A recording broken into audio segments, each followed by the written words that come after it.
Splinter Diaries numero tres, so apologies if my leg is in the way. That's where my foot is. I pushed the gas down. Music for today. Oh crap. Alright. Rookie mistake. See what happens when you're distracted? You leave the reverse on and hit the gas like you're gonna go straight, and then you're going backwards. Fortunately enough, there's nobody behind me. Let me adjust the air conditioner on this thing. It's fucking hot. Hot as balls in here. Let's see. So, topic of discussion today is, I guess, a little bit of Microsoft there with the Xbox One, and then this whole thing about used games and combating used games. It's such a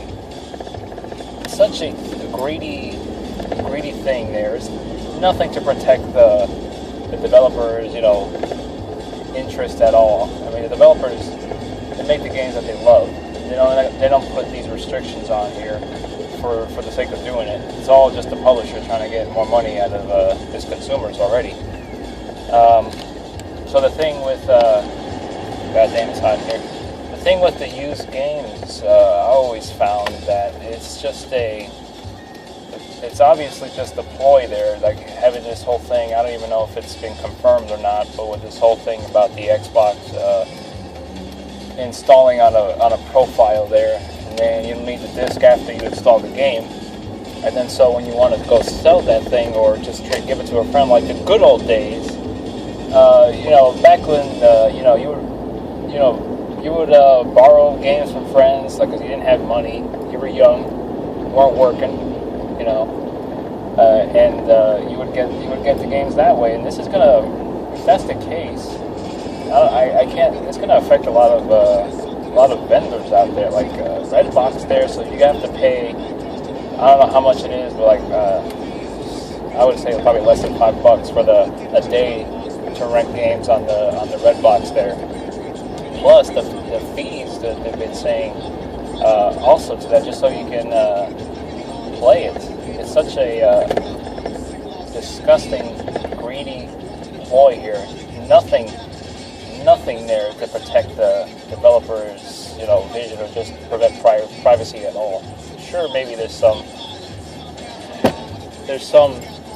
motivations for that too, but it's just mainly greed, man. I don't know what I'm going to support. I've been a 360 guy for a long time. I don't have any brand loyalty or anything, so it doesn't really matter to me which console I get, as long as it's a good console that is going to provide a lot of interesting games and innovation for the future. But a lot of it was just currently with this generation, for the next generation that they're planning on, it's just a lot of just more to appease and entice the casual market there, which in reality it's not too bad, as long as you're still focusing on the core games there for the people who you buy your games from, and not just this whole market of people that they do maybe buy a game here and there, and then the consoles as well, but that's about it. They don't dedicate themselves to that console for the long haul. That's what happened with the Wii. A lot of people bought the Wii.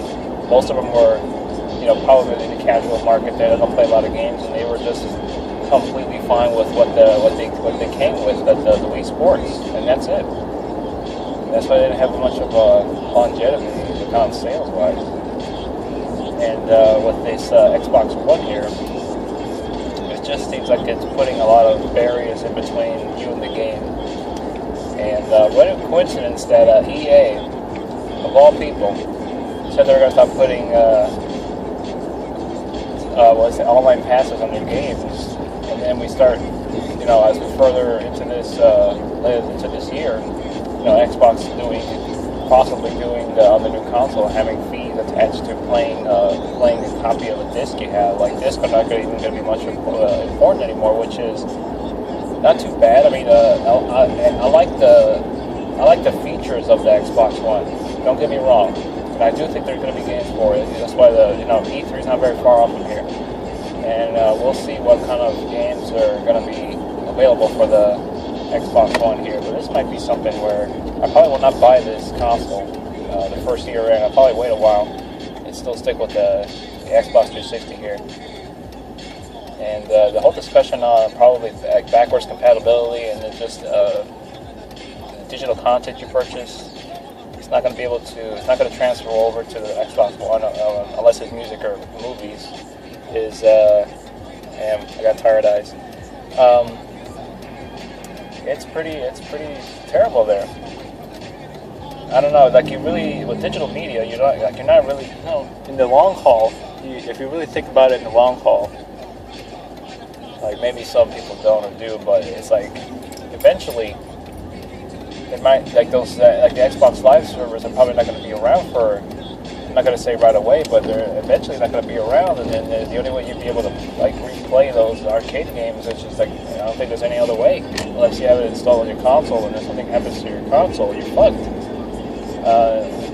Yeah, I mean, there's like no way to re-download this again, even for the Xbox One, because they're not compatible or they're not supporting there. Because there's so much money and investments to this digital content to just keeping on servers and then having almost everything available. Not everything is going to be available for purchase there.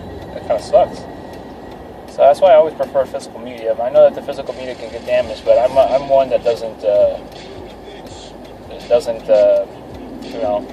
have a bad experience with physical items. I take care of all my games just very well. All of them not scratched at all, in mint condition. Forgot how to speak there. Not like the back in the olden days when you would rent something from Blockbuster, VHS or DVD that be just completely scratched up and just stained with whatever the hell it could be, jizz, pizza, whoever. I don't know. Disgusting. But yeah, not looking so good for Microsoft these days. They still have a chance, I believe. They still have a chance to bounce back from this, and if they acknowledge and get a clear answer from everybody, because everybody within there, even like the PR and customer service, don't even they all don't have the right answer what's going on with the Xbox One here. Whether it's going to be whether or not it does have this the whole feature with having to be online.